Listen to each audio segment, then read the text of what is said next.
Today we're going to talk about how to set goals that you will actually stick to. I know that we all have goals, things that we want to do, things like getting up earlier in the morning to work out, taking time to meditate every day, or setting healthier boundaries around what we say yes to. But for a lot of us, actually sticking to those goals is really hard. So I'm going to teach you something I might do in a hypnosis session with a client. And it's really simple. You can do it on your own. It's part meditation, part journaling. So when you set a goal, of course there's going to be a part of you that really wants to stick to that goal, that really believes in it. And what I want you to do is either in meditation or in journaling, really get in touch with who that part of you is, that part of you that wants to stick to the goal. What is the energy of that part of you? What does that part of you wear? What does that part of you look like? How do they carry themselves? And ask that part of you, why? Why do you want to stick to this goal? And just see what reasons come up. What is motivating that part of you?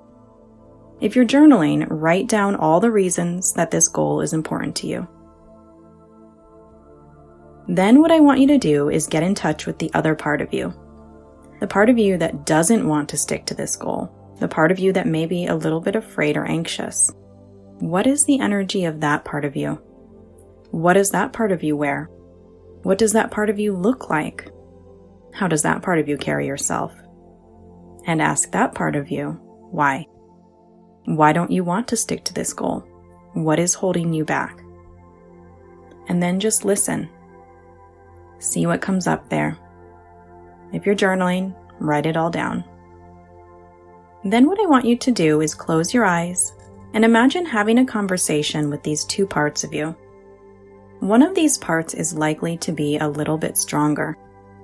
So if you're having an easier time with this goal, then the part of you that wants to stick to it is probably stronger. If you're having a harder time with this goal, then the part that doesn't want to commit to it is going to be stronger. And that's where you need to get in touch with the feelings and emotions underlying that part of you.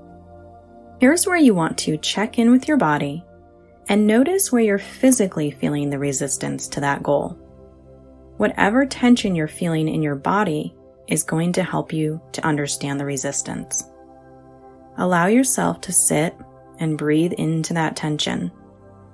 You can actually place a hand on the part of your body where you feel the most tension.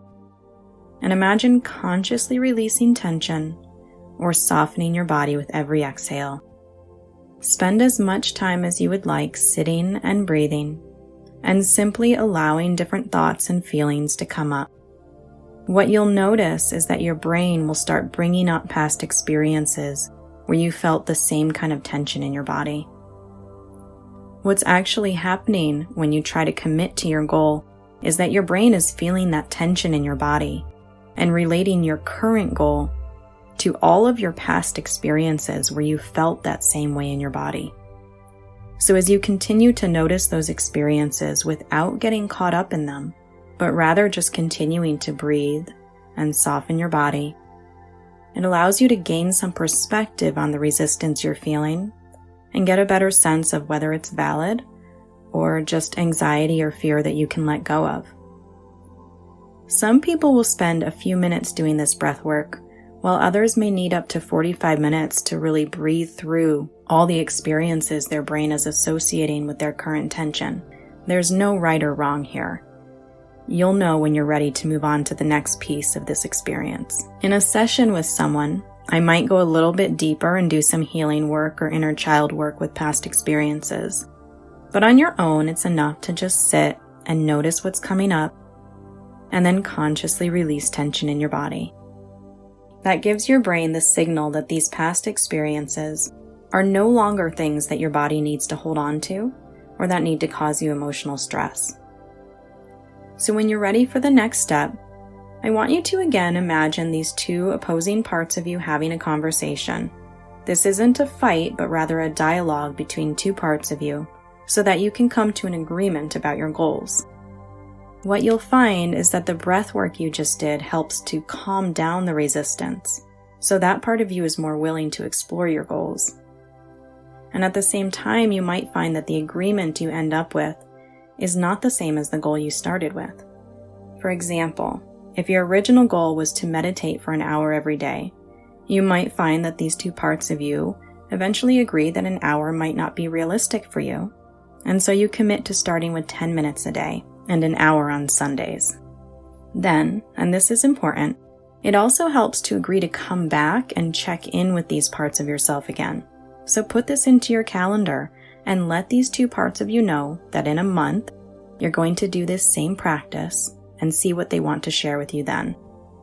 As you start succeeding at your goal, you may find new forms of resistance coming up, and it's helpful to continually come back to your body and do this breathing exercise so you can let go of any resistance and continue to refine your goal in a way that works best for you.